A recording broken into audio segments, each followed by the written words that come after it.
All doctors to the ER. Do these guys have any idea what they are talking about?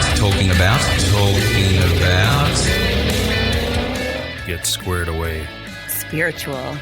Get squared away. Emotional. Get squared away. Mental. Get squared away. Physical. The podcast that'll help you get squared away. With that, we'll start here with Martin and his sissy bars. We are here with our first live guest on the Squared Away podcast, Eric Miller. I'll let you introduce yourself, man. My name is Eric Miller. I've known Martin for about 11 years now. Martin asked me to come on the podcast and talk about some of my experiences over the last probably decade or so surrounding triathlon and how triathlon has helped me really evolve from sort of a mediocre, out of shape person to a high-functioning individual that really prioritizes health, wellness, and mental acuity. So how many Ironmans did you get to? I've done two full. The first one was in 2015. It was 3.5 weeks before my wedding. So it was a hectic year. Got through the training. It was a 9-month workup. Both 2015 and 2018 Ironman Wisconsin were 9-month workups to the race. It was a little... it was a blurry for me at the time, wedding planning and training for a substantial race is that it goes by quick and you're jam-packing the schedule. But I've done 4 half Ironmans, which are 70.3 distances. I've done 2 Olympic distances, and I think I've done 2 sprints over the course of 10 plus years. What's your favorite out of all those? It's a good question. It depends on what you define as favorite. I think the full Ironman is a challenge that is not to be taken lightly, and that's why I like it so much. There's a substantial planning and a lot of time that goes into how to execute that race properly if you want to be successful. I will say that the sprint, the Olympic distances require really no thinking at all for a seasoned person who does triathlon. There's no nutrition really to speak of because the races are so compact and short. They just really go out there and race and have a good day and have fun. You get up to the half Ironman and the half Iron or the full Iron distance. That's the serious time. You gotta make sure you know what you're doing. Yeah, I just was looking up some statistics about the Ironman before we got here, and like people die. Like it was an article that I was reading that was basically like on average 50-year-old first time Ironman die during the swim or after the swim. That was like the big thing, and it was like holy shit. Like it's a race, but it's intense. I believe it. Like I said, it's, we'll get into this downrange in the conversation, but I'm a true believer. You fight like you train. You got to put in the work. You got to put in the load on your body over, for me, many, many weeks. There's a foundation phase. Then you have a sort of a build phase. And then, for a September race, which Ironman Wisconsin is, June and July and August are the quintessential dog days of summer. A lot of mileage. It's hot. You're miserable, you're uncomfortable, and that's where the fine-tuning happens before you start to taper at the end of August, and then you go to race day, which is always the second week into September behind Labor Day. So why don't you walk us through like how you mentally and physically prepare step by step leading up to the triathlon through those phases? So let me backtrack here. So for a September race, you're looking to get serious, probably for me, at least in my experience, November, right around the holidays, right? It's, you're eating, your family gatherings and things of that nature that are encompass and surround the holidays. That's when you really, for me, that's when you got to start thinking and planning and getting in the pool, getting on your bike virtually because of the winters that we experience here in southern Wisconsin, northern Illinois. Well, you don't Goggins it? What's that? You don't Goggins it? I'm not out there on a triathlon bike in 3 feet of snow. I know. Yeah, David Goggins, he might be out there in a fat tire bike trying to do 200 miles, and it's just I don't know. I think I'd die. Frozen He's a different stiff human. in a snowbank somewhere. Yeah. He's a different human being, though. That doesn't even count. Right.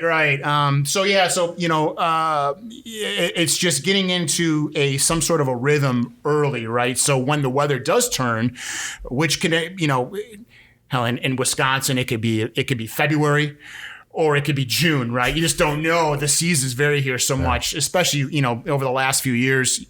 But when it's time, to get outside and the weather is consistently good enough where you can get outside and train, you want to be ready for that. So it's very crucial. In my humble opinion, I'm just an everyday Jack, right? I'm not a professional triathlete by any stretch of the imagination, but once April, May comes, you're ready to go, you're outside, and you're putting the miles in, right? And it's staggered. You're not going from, the holidays to, cycling 70, 80 miles at a crack, putting 4,000 meters on your body in the pool, running 13, 14, 15 miles at a crack. It's a steady, gradual progression, and that's to get you to the month of June, where you're going to really load it on for 3 months. So that would be about 12 weeks. And then, so you're ready for race day, right? The goal is to peak, right around September 1 is when you want to be right at the top. And then you taper, you relax, you go and do the race, and then you're done. So how many times do you actually run through the whole thing prior to the actual race? Never.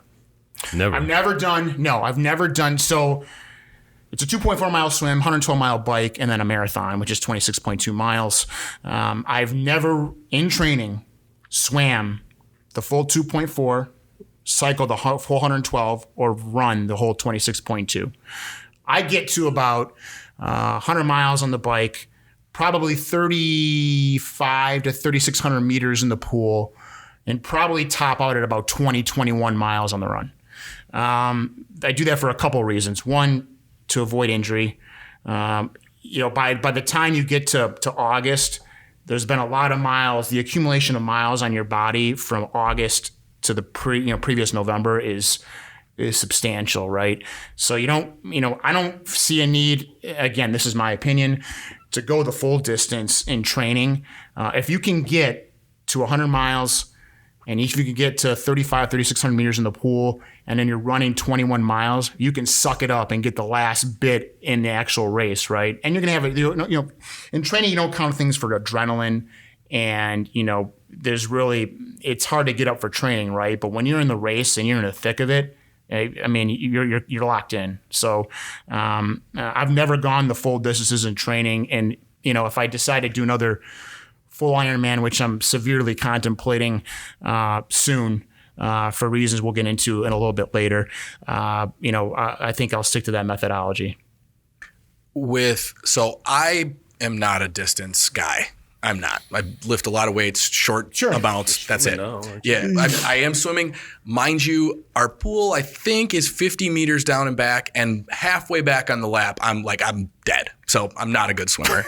But I've seen a lot of people that have kind of recorded their thought process while they're running distance, while they're riding distance. And it's kind of this, and I deal with it too. It's kind of what I see as this kind of like argument with yourself. Like, come on, you're good. You've gone far enough. You've done this. Do you just shut that off, or does that just come up and you just keep arguing with it, or do you just not even experience that? Like in a training. So if I'm like in the training, pool, if I'm in the pool, and we'll get into this now, I hold myself accountable because I think I have the most to learn and to improve in the pool. My wife will tell you that I've been really focused on the pool as of late. I'm really got my stroke to a point where it's vastly improved from when I started in 2010. How I do that is this. it's quality over quantity. It's taken me a few years to learn that, but that doesn't come without hard work. And what I mean by that is I will. So further, I was in the pool on Tuesday, I believe. I did a 1,600 meter set, not very long, and it was a progression. So I did my warm up, which is about 1,000 meters, and then I do 250 meters, and then I work my way down 250, 200, 150, 150, and then back up, right? So at the 250 meters is the main set. I'm looking for, all right, what's my time per 100?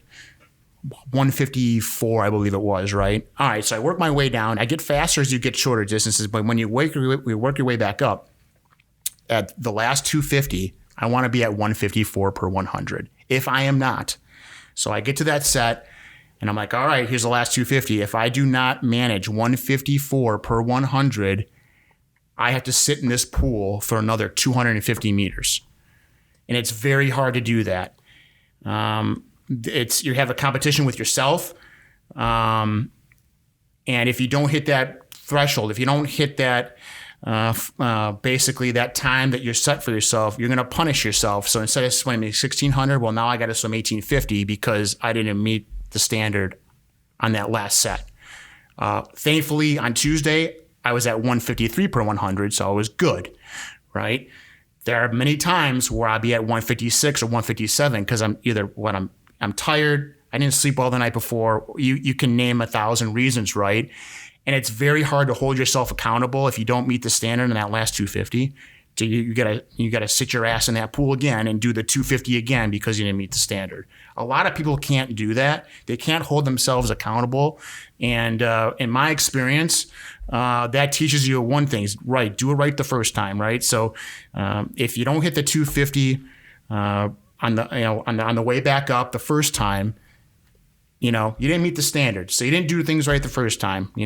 Have the attention to detail. Make sure you know what you have to do. Just go out and do it, right? And then that way, if you don't meet the standard, you got to do the extra 250. Well, then guess what? I'm going to damn sure next time, like my next swim set, I don't want to do the last 250. It's hard. I'm tired. But try doing that on like a 3,000 set or a 3,500 meter set. We've been in the pool for an hour and a half. That sucks.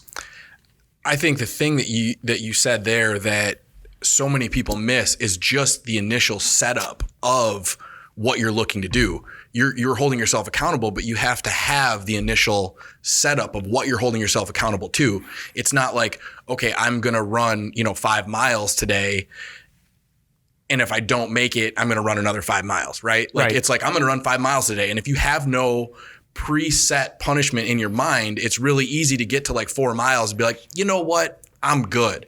Versus if you set that up prior to like, I'm going to run 5. And if I don't run 5, if I quit, I'm coming back here and I'm running another fucking 5. Right. And that, I will say, I think that is one of the biggest things that is lacking for people is just setting up the pre-punishment. Absolutely. Because you're not going to punish yourself when you're in that like, I want to quit mentality. You're not going to set up a punishment then. Absolutely. Yeah. Absolutely. It's, Martin's experience, especially with his military experience, I was never the no quit ethos, right? Getting to know Martin and what he's done in a prior life, and just looking at other people who have been successful, not only in sport but in life and career. You can never quit. You got to do whatever it takes, and if it takes punishing yourself because you didn't meet the standard on whatever set, swim, bike, or run, or you didn't meet a presentation deadline or what have you. You got to hold yourself accountable, and I think that's, in my humble opinion, part of the problem today in society as a whole. Right? There's just accountability is lacking, and I think that's a shame. I think it's sad, but all I can really do is just make sure that I hold myself accountable and make sure that I do things right and try to do them right the first time. And if not, there's a consequence, right?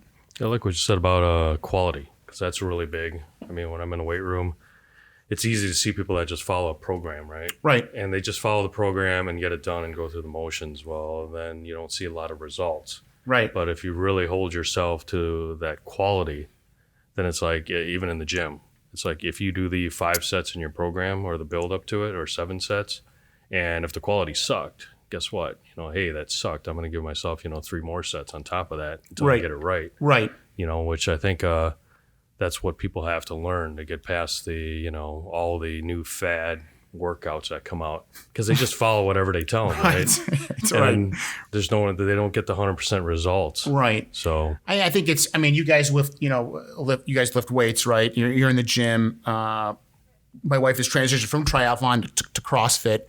I still do triathlon, but I think it's very important to have a malleable schedule, right? If you say Paul goes in the gym one day and he just, he doesn't hit the weight, maybe dial it back, but like you said, get the quality right. Make sure the form is good. Make sure you have that attention to detail. If you do that, I can assure you he's going to come back in a day or two or whatever his recovery schedule is, and he's going to hit it hard and he's going to knock it out of the park, right? It's the quality over quantity is more glaring, I think, in triathlon, especially if we work up to an Ironman, because the load in the latter part of the training is so much and it's substantial that sometimes you have to take a step back and be like, all right, I want to do this right. Maybe I don't, if I can get 75 quality, good miles in on my bike instead of 85 terrible ones, I will take the 75 good, solid miles every single day of the week and twice on Sunday, every time. yeah. No, I'll take Paul seriously about the swimming, because he's converting to swimming all of a sudden. I'll take him seriously when he gets the head condom, and then take a picture of that and put it online. I was with goggles. I was in the fucking pool this week. Excuse my language. I was in the pool this week, and I swim like somebody that's probably dying, and I'm so slow. But I push myself. I'm learning, right? Like, I've never been a distance swimmer. I've always been able to swim, like, to save my life, but I've never been classically trained, right? So I'm still learning. I'm learning the breathing. I'm learning everything. Learning to calm down and be efficient so that I'm not using all my oxygen. And there's a guy on the next lane that is just constantly down, full flip, back. Full flip, back. I was in the pool for half an hour and he never stopped. And I'm legitimately stopping on the back half of every lap. I'm like, this is insane. Like, that guy is the most efficient human being I've ever seen in my life. But swimming is a totally different beast. Like, it is. I'll jump on a stair machine, which sucks. Stair machines are awful. I will jump on the stairs and I'll do 30 hard minutes where I'm almost dead, but I'm fine. In the pool, I'm like, man, good thing this pool gets shallow as I'm coming back on this lap, because I might die if it was 9 feet deep the whole way through. The funny thing is I can relate to everything you just said, and here's why. I've been where you are. I'm self-taught. I swam as a kid. Well, I don't know if you call it swimming. Maybe frolicking in the pool would be more like it. But I didn't know how to competitively swim freestyle when I started in 2010. I'll give you a quick story here before I move on. The way how I learned is I joined a gym when I decided I wanted to get into triathlon. Wisconsin Athletic Club, which is on Port Road and Good Hope Road. I'm from Milwaukee, so it's over there. And my buddy who got me into triathlon, Jeremy Engel, who's been Ironman World Championships in Kona, Hawaii. He took me to the pool, and it was like one of my first workouts ever, and he put me in the pool. It's a 25-yard pool, so 50 yards down and back. He's like, all right, I want you to swim and then come back. So I did it. I came back. I was totally gassed. He said, do it again, do it again, do it again, do it again, do it again. And then afterwards he said, do it again. I get out of the pool. I'm a complete soup sandwich, right? I can't even breathe. I can't even move. I can't even walk. But that set the foundation. I'm like, all right, well, that was a reality check, right? And then it just sort of built from there. I mean, that's really the amount of swimming instruction that I've had in my 10 years. But I was thankful he did that to me. It was just like basically baptism by fire. Get in the pool and figure it out, right? That's so I can relate. Keep at it. It's going to take you a few months. If you're consistent with it, though, it's like with anything else in life, right? Yep. You're going to get it and you'll find your stride. Will it become Michael Phelps? Probably not. No. Right, exactly, right? We all have our skill set, but you will be a competent swimmer in the water, and swimming is a great recovery exercise, especially for you guys who like to pound the weights.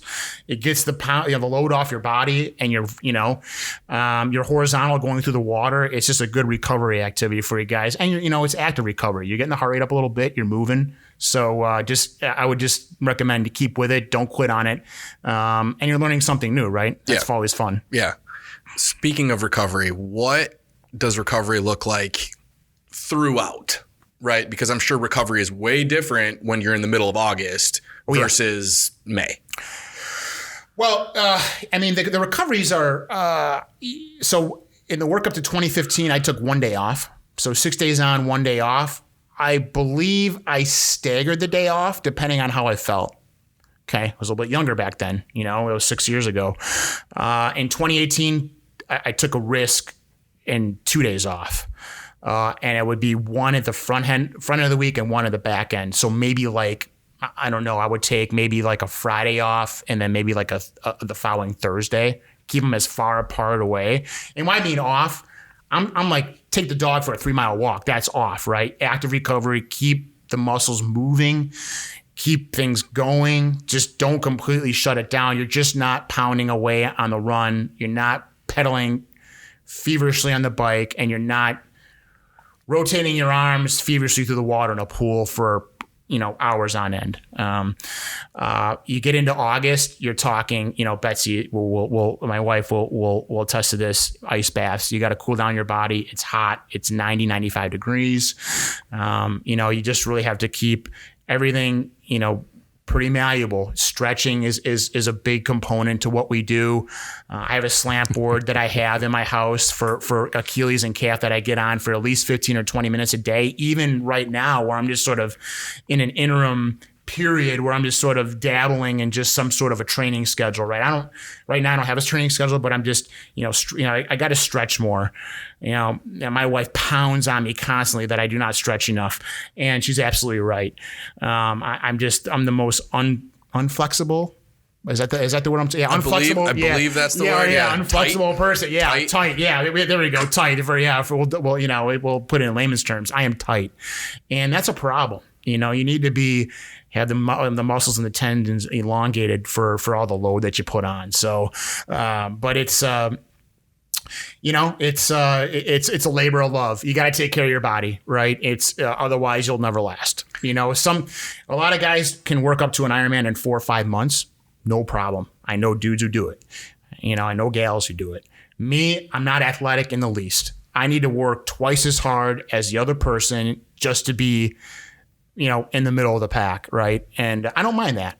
I think it builds character. I think it's humbling. But it's just the reality of the situation, right? I'm not a superstar athlete by any stretch of the imagination. So that way I need to work harder and I need a longer workup. So it's, more recovery time and then more workouts. So you're talking about, being the average Joe, right? Yeah. So what the heck got you through so I saw you in the last triathlon and you were hurt. You talking about Ironman Wisconsin 2018? Yeah. Yeah. And you were hurt coming out of the water. So no, I wasn't out of the. Maybe I don't remember out of the water. I was off the bike. So I don't know if you saw me out. Maybe I don't know. This was your back. Yeah, my lower back. So I'm going to try to be as thorough and accurate as I can. This is the first time, by the way, I'm talking about it. I've really never talked about it publicly, really to anybody or privately for that matter. So let me backtrack a little bit. 2015, I get through the race, do it in 14 hours and some change. And I'm like, as soon as I got done with the race, I was like, wow, I just did that. Was it a fluke? Was it luck?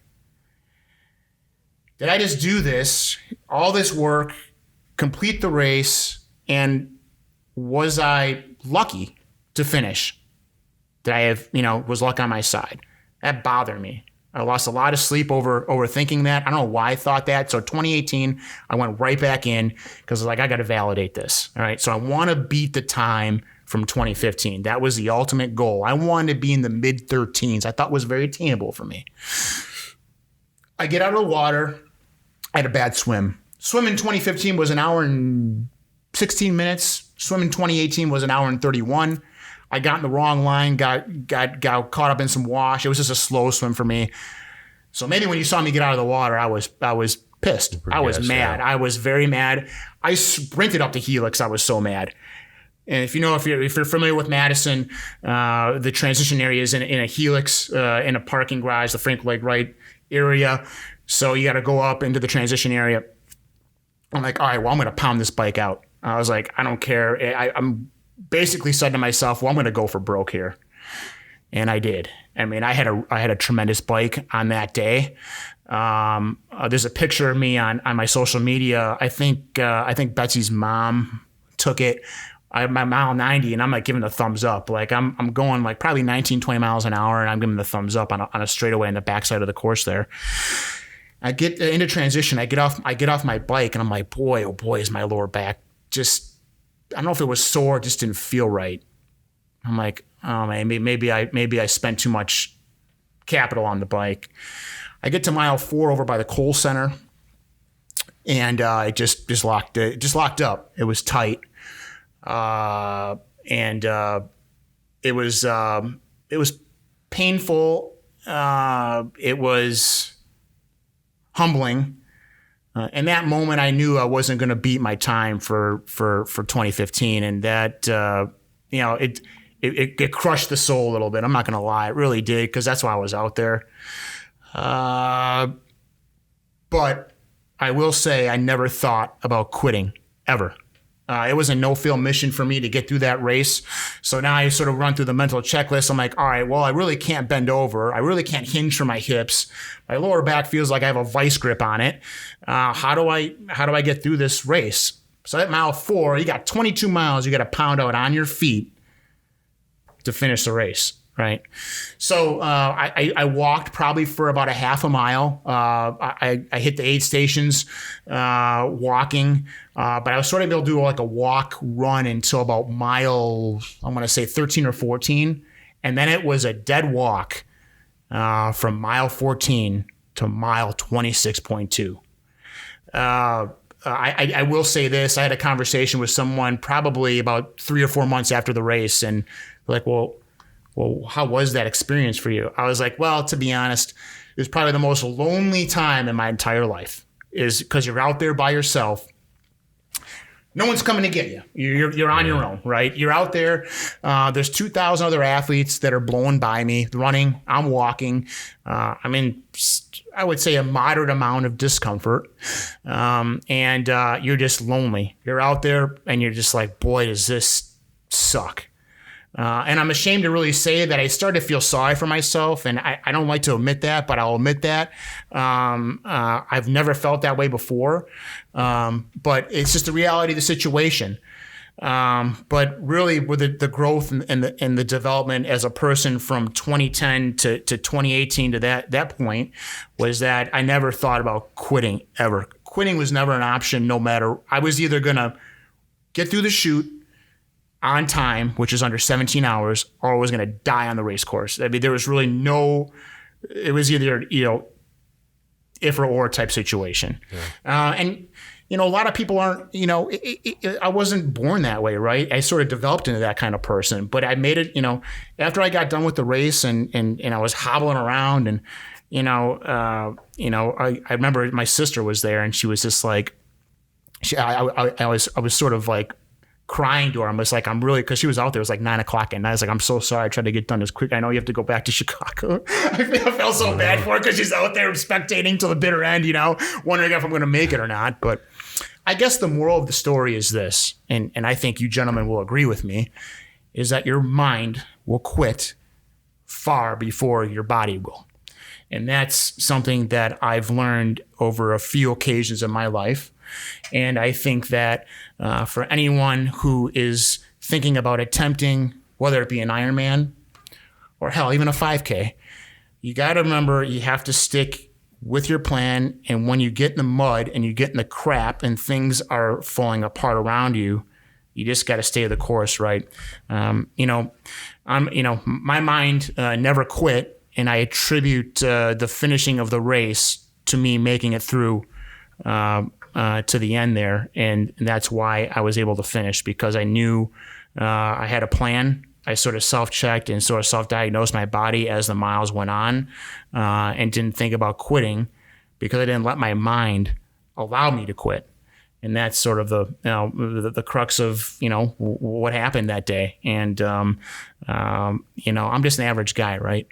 I'm not a self-help expert. I just I don't believe in mediocrity.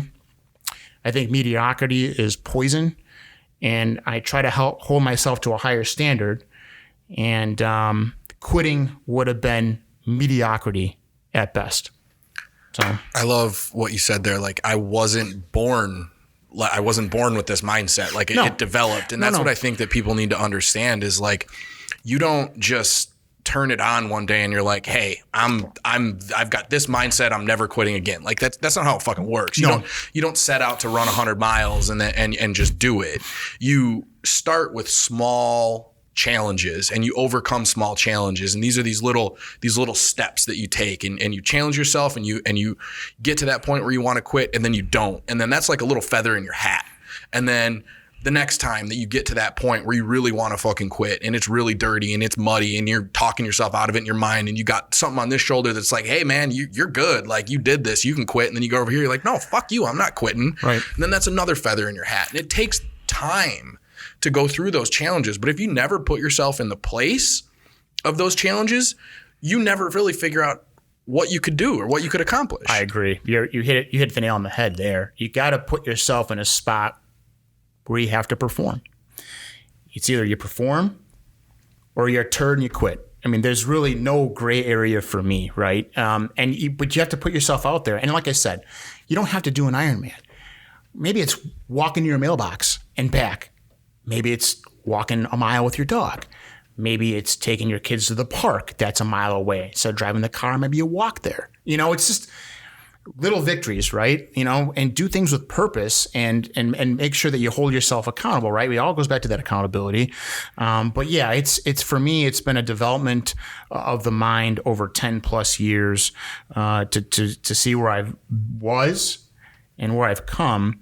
And, it's been quite a progression, but I'm not done. I mean, here we're talking about one particular race on one September day in 2018. I mean, that was 2018. That's 3 years ago, right? I mean, I learned some lessons, some tough ones, and I apply it to my everyday life, relationships, personal and both professional, your career, everything for me that I've learned in triathlon, and maybe this is probably why I got into it, is translatable, right?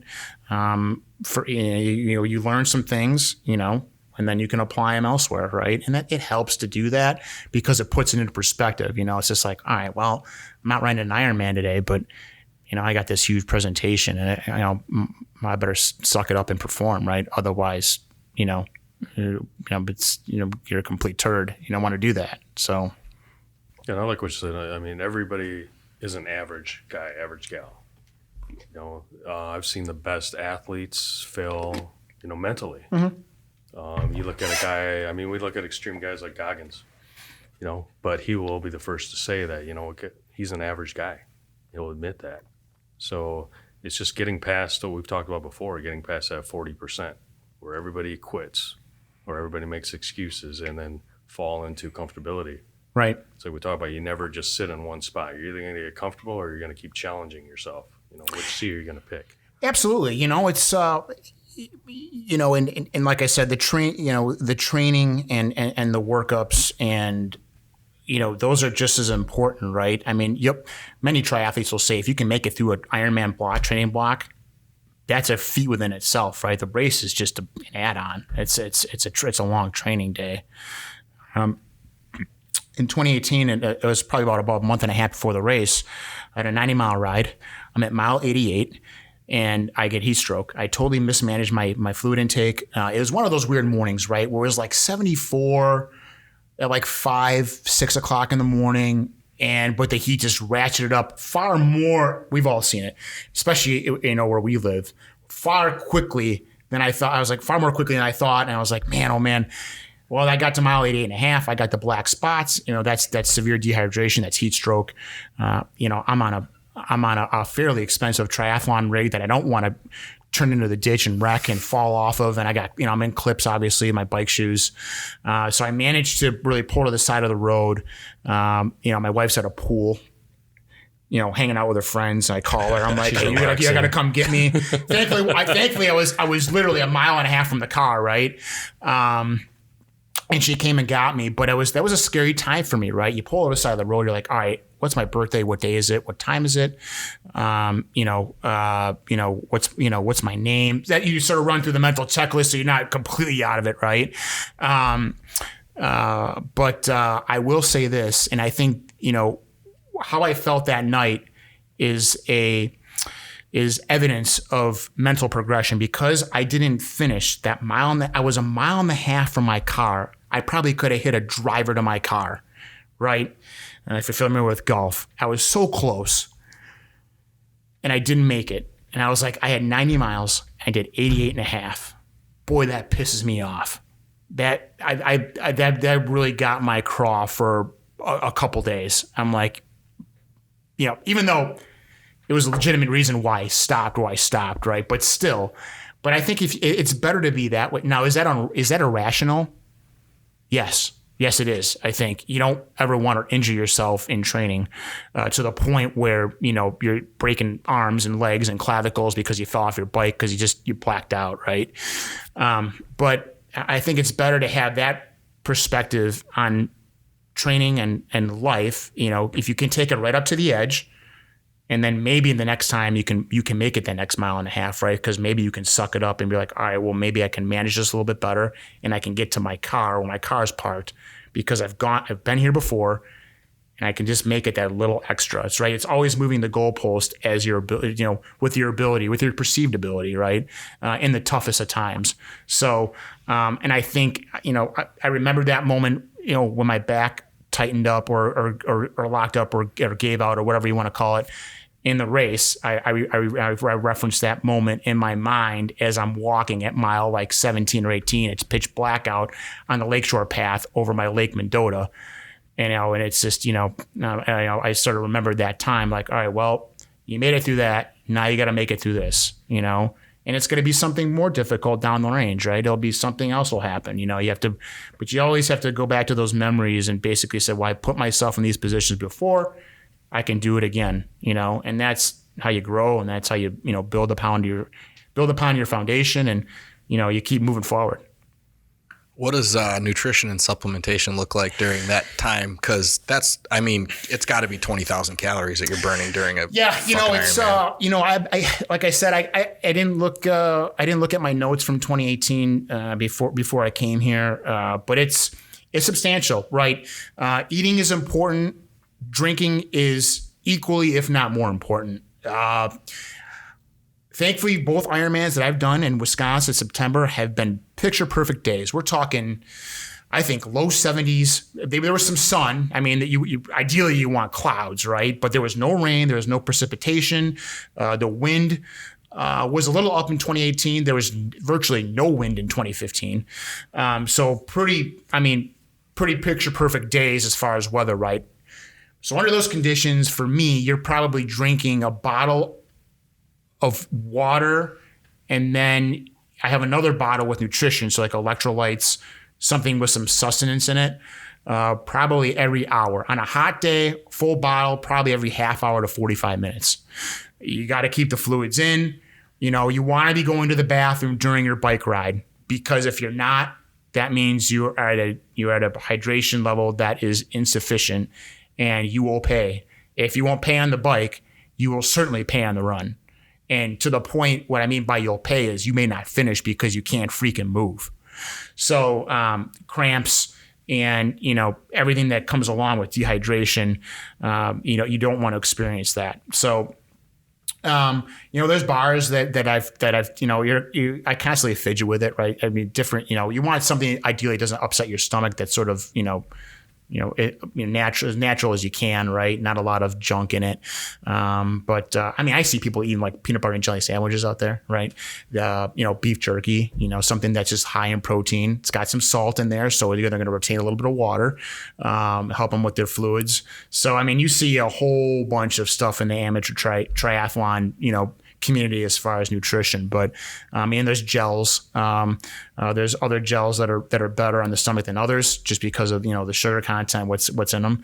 But it's a constant management, right? That's what makes Ironman, the distance, so challenging for someone like me, who's just out there trying to do the best that they can, is because you have to manage a whole subset of nutrition over a long period. 14 plus hours on your feet is a long day. It's a long day. So if you can manage your nutrition properly, you're going to have a decent day, barring anything happens outside of with you physically, right? What about leading up to it during training? As far as meals, heavy protein, big protein, carbs. A lot of pasta, especially on heavy training days when you're going to go. Say on Sunday was my long bike ride day, both in 2018 and 2015. The workups Sundays were anywhere between early on 40 and at the end 100 miles. Saturday evening, you're having I'm having pasta with tomato sauce, maybe some, bolognese, maybe, a chicken on top of that, chicken breast on top of that. Yeah. You got to really make sure that, because you're expending so many calories over the course of a training day or a race for that matter, that you got to replenish. If you don't replenish, you don't want to be in a deficit, really. And with the weightlifting, it's sort of the same thing, right? You guys are shorter bursts, heavy load, where ours is elongated out. But it's sort of the same concept. You got to have, you could do a hard lift. How long is a hard lift for you? An hour? Hour, yeah. Hour, yeah. So, but it's hard. Yeah. It's full throttle. The heart rate is up. Yep. So after you get done, what do you do, right? What's the first thing you're going to do? You got to put stuff back in, right? So you're not, because you work out in the morning. Yep. Yeah. So you got to go to you got to go to work afterwards, right? You don't want to make it till like 11 o'clock or noon. You're like, man, I can't even move. Yeah. Because I just didn't replenish enough, and I've done that many times, right? And it's just you just got to make sure that you're at an equilibrium as far as calories in, calories out. Except when you're this old. I got to go in a deficit or get freaking fat. Yeah. The love handles start peeking out. Yeah. Like, oh no, this is recovery food right here. This is recovery food. We got to mention ice cream, right? Like, we haven't talked about ice cream yet this podcast, and that's like every fucking podcast we talk about ice cream because we're from Wisconsin. Right. So. Well, my wife is an avid fan of ice cream. She loves ice cream. We sort of have a deal where we go like either a Saturday evening or Sunday evening, we get the ice cream, right? But when you have the ice cream, I'm like, all right, man, I better have a big one tomorrow because it's a big workout because I'm putting this in my body. You sort of feel guilty about it, right? Especially like you go to Culver's and get like a concrete mixer, right? And it's like, that's 750 calories. Yeah. And then you're watching how many calories you're burning when you're at the gym and you're like, I am fucking nowhere close to 750 calories. Like, come on. I don't think this thing's right. I'm like tapping it on the screen. Like, really? 40 calories? That's it? Yeah. Fuck. Yeah. So it's a balancing act, and it's a dance, right? It's you just got to make sure that you don't want to be too much of a deficit, if at all. So what's it like for your spouse through training and competition? I'm glad you brought it up because it's a two-way street, right? So I did Ironman in 2015. We got married. So Ironman was second week of September. We got married October 2nd of 2015. So it wasn't, Ironman, 3 weeks, wedding. And then she decided she was doing it in 2016, right? So she put up with my miserable ass for the first 9 months leading up to our wedding. And then I got to put up with her. Probably, I don't know, she probably started her workup maybe a little bit later than I did. Maybe December or January. I think it was January. I think she waited to the New Year to clear before she started. But she's far more athletic than I am, so it makes sense. And then, so December or January to September, I had to put up with her, right? It's challenging. Triathlon is an individual sport. It's you, yourself, and I that's out there.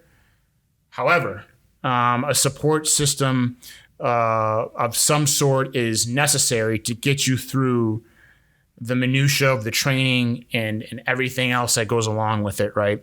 Well, what do I mean by that? Well, someone's got to take, I come home from a 100-mile ride on a Sunday afternoon. Do you think I want to clean the house or do the laundry or cook dinner or do whatever that has to be done around the house? Whatever it may, take the dog out for a walk?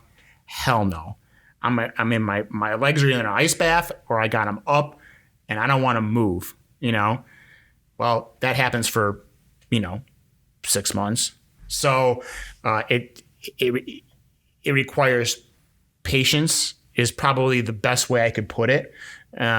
Thankfully, my wife is very patient. So, it wasn't, someone's got to do the grocery shopping, the grocery bill goes up exponentially because you're consuming more, you're training, all that stuff plays in, right? You can do it on your own. I know people that do it on their own. They do the training. They're far more athletic than I am. They do the training and then they do all the ancillary stuff that has to be done just day-to-day life, right? But when you have a partner that believes in what you're doing, that supports you in what you're doing, and takes pride in what you're doing, it makes it maybe not all the way easier, but it makes it a little easier, right? It was sort of funny, she saw what I went through in 2015. It was a great experience, had a good race. And so she knew what to expect from a training standpoint. And then I got to reciprocate that for her. So basically I took care of her from January to September in 2016 when she worked up to her race, right? So it was sort of cool actually. And looking back on it, I don't really think about it this way, but it's just like, wow, it was sort of the role reversal, right? Within, a year and a half. So, but it's not easy. It's not for the faint of heart. But if you can get on board and just, basically let the person who's participating in the race do what they have to do and be understanding and be flexible, it'll go a long way. Right. And it was sort of nice that Betsy got to experience the race side of it. And I got to experience taking care of everything around the house and do the ancillary life things while she trained. Because, it was a cool experience, but you gotta, it's a labor of love. Yeah. So on both sides, right? On both sides. You ever, is there any competition amongst other racers, or is it just literally you're competing against yourself always? Oh no. I mean, well, there's two classes in my opinion. There's participants and then there's competitors, right? The competitors are vying for the Ironman World Championship spots. And there's different spots allotted among different age groups. And then there's sort of, I would consider myself, I guess, a competitor, but I compete with myself, right?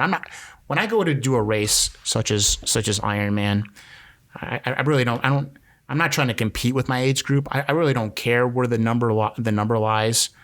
I judge my performance based on the amount of work I've put in versus my performance on race day. So to the amount of work and the body of work and the time that I put in over the previous 9 months equal what I thought should have been an acceptable result on race day, right? That's how I judge it. I don't really care one way or the other at the end of the day where I fall in the rankings. It doesn't really pertain to me. It never really has. Ironman is a challenge for me. It's a grueling event which demands it demands a lot of you. And I just want to make sure, did I put out what I put in, and if those equal at the end of the day, I think that's a win. You mentioned ice baths. Is there anything else like specifically that you can say really, really like upped your game? Like, the foam roller is a great tool. You ever get on a foam roller? Yeah, I hate it, but it's good. I don't think anyone really enjoys a foam roller. The IT band on a foam roller will make you cry. I'll tell you what. Here, I just thought of something. I had IT bands issues in my first workup in 2015, and my wife was a runner in high school, for Andrea in high school in Northwest Indiana, and a very proficient one. And I'm like, Betsy, what do you got? She goes in the cabinet and gets a rolling pin, a wooden rolling pin that's got as much give as a piece of marble. And it rolls, and that's it. She rolled that across my IT band numerous times. I'm literally screaming. I had to get up. So when she would do it, I would get a pillow so I could bite into the pillow because it hurt so bad. But let me tell you, afterwards, no more IT band problems then. That's awesome. The foam roller has some give. Yeah. The wooden rolling pin, no give. No give, and that's the best thing for it. And we still have that rolling pin, actually. And it's, I have to have her use it on me soon because I got a little tightness here, but she'll have to get on there and start rolling out like she's kneading a piece of dough. But I think, I would recommend if the person is mad at you, not have them do that at that time because they will get great pleasure. Fair point. And they will put some pressure on that rolling pin that has no give on your IT band. So, but that, the old ways work the best, right? The most basic ways sometimes work the best. So that was a great, piece of recovery that she suggested, and it worked. So. Yeah, there's a lot of people that don't understand like the difference between the myofascial and the connections and how that works and gets tight, and your tendons don't actually have any blood flow. Your tendons just get blood flow from your muscles. Right. So if your muscles are tight and you're not getting a lot of blood flow there, you're not getting nutrients to your tendons, and that's screwing you right there. So I could definitely see that being an improvement. I have a competitive advantage too. My wife is an occupational therapist. So there it is. So, but 97% of her caseload is she's specialized in upper extremity, right? So basically the fingertip to the shoulder is really where her patient load is. However, when you're in graduate school, you'll learn it all, right? So, she knows her stuff. That definitely was an added bonus, I think, to making it through some of those just treacherous training days. When you have someone at your disposal in your own home who can help you work through some of those aches and pains that are nagging, it makes it just a little bit easier. It doesn't really reassure me because I know they're going to come back because they don't go away overnight. But knowing that I have someone, in the inner circle that could help me, that's key. That's clutch, in my opinion. So we talk a lot about the physical on this, right? Like this is you're an Ironman. Sure. We talk about the physical, but how do you think that like your physical pursuits throughout training, throughout Ironman, throughout the mindset has really helped in all the other aspects of your life? Well, like I said earlier, it's changed my mentality on life. Not to quit. Integrity, honor, attention to detail are all things that I basically try to, instill in myself every single day. I'm human. It's not easy. I fall down. I fall short of myself a lot, right? But the key is to learn and move forward. So, I've sort of dabbled in a heavier training load in the last probably 2 or 3 months. COVID really shut the world down. So basically it went from, going to a gym and swimming, basically not really doing much at all, right? That was mentally taxing. But I never used to meditate. I meditate probably 10 minutes every day. I don't know if you'd call it meditation. Maybe I just, I either just go to a quiet place in the house and just sort of reflect upon, what's going on, what I want to happen, and, maybe sort of think about something that I'm grateful for. I never used to do that at all. Really, never, ever, and it's just, I think, some of my triathlon experiences and life experiences in general is sort of pointed me in that direction. Maybe I want to do more than just meditate, maybe just want to make sure that I'm sort of squared away emotionally and mentally, along with physically, right? I think the physical portion especially for us guys, comes naturally. Anyone who's active and who works out and who aspires to be the best version of themselves, it's easy, right? It's the emotional and the mental side that, we really don't like to publicize or talk about. And that's something that I got to work on. I'm admittedly weak in that. It's, I'm hoping that the lessons learned in triathlon, and just in life, it will help me shape more of the, round me out as a person, both, mentally and emotionally. I'm Christian, so I believe in God. Praying too is something that I'll do. I'm driving around, or if I'm in an airport waiting for a flight or something, just sort of close my eyes off in a corner somewhere and just sort of reflect and try to relax, because life is hectic. It's a meat grinder sometimes. So I think it's important to check in and make sure that you're squared away. Yeah, I totally agree.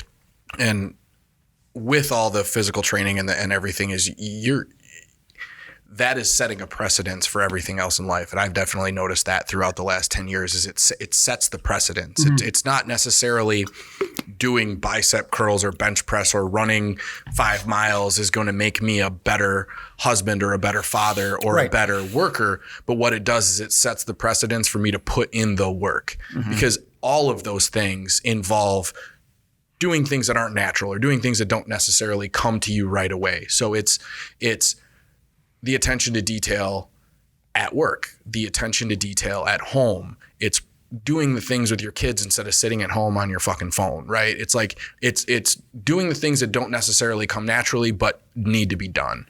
And I agree 100%. Yeah, you and Martin are both our fathers, and I think you guys can really relate to. We don't have kids yet, my wife and I. Hopefully that'll change soon. You have a fur kid though. We have a fur kid. We treat him like a kid. He's our pride and joy. But I think that'll be an eye-opening experience, fatherhood, right? Hopefully I get to be a father one day, sooner rather than later. And I think that's something that I would thoroughly enjoy. And I think that's, a whole, different set of, emotions and mentality and everything else that goes along with that. But, time with family is important. I think you guys would agree with me wholeheartly on that. And, hopefully that's something that, we can, that I can experience soon. Cause it sounds like, from listening to your other podcasts, you guys will talk about your kids occasionally. And, I have a nephew who's 13 years old, so I can relate somewhat from a distance, right, of what you guys are saying. And it's pretty cool to see. So it's a common thing, it's the common issues that always come up, and how you address them and how you think about them and how you feel about them. So I'll say one of the biggest internal battles as a father is that's your little human being, right? And you are 100% responsible for that little human being. Well, 50% with your wife, whatever. Mm-hmm. You and her are 100% responsible for that little human being. So you want them to have a great life, and you want them to become these amazing individuals, and you want them to be happy and successful, and you want them to go to sleep at night knowing that they're loved. And one of the big issues today, I think, is that people think that to do that, you need to nerf the world for your kids, and you need to help them or do challenges for them. And that's one of the biggest challenges for me as a parent, has been learning to let them fail and learning to let them struggle and learning to allow them to deal with difficult people so that they learn how to deal with difficult people. I mean, how many times growing up, did you know that one kid whose mom would come chew the ass of the teacher because the teacher maybe didn't treat that kid perfect, right? And like that the problem there, we all want to do that. We really do. Like, in your heart and in your mind, you want to like take your kid and you want to put him in this fucking bubble, and you want him to be like, I'm going to make everything so good for you. But by doing that, they never develop into the amazing blossoming flower that they can become. And I mean, if you think about like the coolest people in your life that like they've gone through some shit. Oh yeah. And they've come out the backside better, even though it was a really dark time. And that's hard as a parent. That's really hard to get your hands around as a parent. I will say it. Yeah, I can imagine. It's I won't get into it, but yeah, it's. I've seen it time and time again, right? It's been with different family members, even sometimes with my nephew. They're in the weeds, right? They have, but it's better for them to sort of, especially as they get older. I think maybe in the teenage years, to start to navigate some of them, the waters, the uncharted waters on their own. It's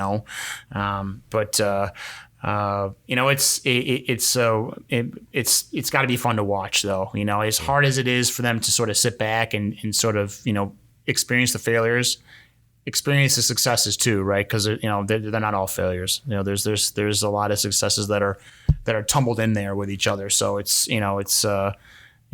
got to be a cool experience. And like we talked about in one of the earlier podcasts, the developing the growth mindset and the L, like Martin always says, that the L isn't loss in the win-loss column. The L is learn. Mm-hmm. And if you learn from something from it, it's not a loss. Absolutely. Yeah, absolutely. I think, watching you the last, 10, 11 years, it's kind of like what we want for our kids. I mean, you're not trying to create hell for them, but they have to also learn to create, their own difficulties. And watching you grow the last decade, how that physically exerting yourself, but also, mentally, how that's changed you. That's, I think, a good pattern for, what our kids should be going through. Absolutely. And I think it teaches them to be well-rounded, productive members of a community or society, or whatever you want to say. But, and everything that what I stress too is what I've really taken upon myself, especially over the last, 20 to 25 months since COVID, has started and everyone is on edge. I've taken the position where I think you should be an active participant in someone else's success, right? What do I mean by that? I mean, someone gets a promotion, call them up. Hey, let's go out for dinner. Let's go out for coffee. Or, if someone makes a big sale, hey, congratulations. Can I take you out to lunch and not only congratulate you, but how did you do it? Maybe I can learn something from you, or whatever. Someone beats cancer. They walk out of the hospital with their last chemo treatment. Go take them to dinner. Be there, support them. I think if you're an active participant in other people's success, not only does it show that you really genuinely care about those folks, you also can learn something, right? And you always have to be learning. I mean, the learning never ends, ever. I've really taken that approach, and hopefully, the people that that I've reached out to are appreciative and notice that it's not all about us, right? And that's very, very, very hard to get away from on a day-to-day basis, because we're so focused on us and trying to go forward and move and either get a promotion or get paid more money, or we want to be here, we want to be there, that we sort of lose sight, and the tunnel vision really takes shape, and we have to get around that and basically see what's going on around us too. Don't be so busy living your own life that you don't take interest in others and what they're doing and what they're accomplishing, because there's a lot of people out there who are accomplishing great things, and I think it's important that you should take note and recognize those folks for that. And that's something I got to be better at too, and that's something I'm starting to do a lot more. That's for sure. I love that. I think we're at an hour 4, so I think we're good. I want to thank you so much. Thanks, Martin, for bringing Eric on and introducing me. It's been awesome. I've watched Ironmans and I've ran 10 miles, but I've never met somebody that is finished. So it's awesome to get in your mind. I appreciate you guys having me on. I think the world of Martin. He knows that. It's been an honor and a pleasure meeting you today. And, I just I'll keep doing what you guys are doing. You guys have a fantastic podcast. I tune in whether I'm traveling or not. They're very informative. I've learned a lot of things. So, and I think that's your ultimate goal, right? You're providing a set of perspectives to folks for them to sort of make their own decisions and create their own path. And I think it's great. And I really want to, extend my sincerest thanks for having me on. Hopefully the listeners have learned a few things of what's helped me the last 10 or 11 years. And I really appreciate it, guys. So thank you very much. On Wisconsin.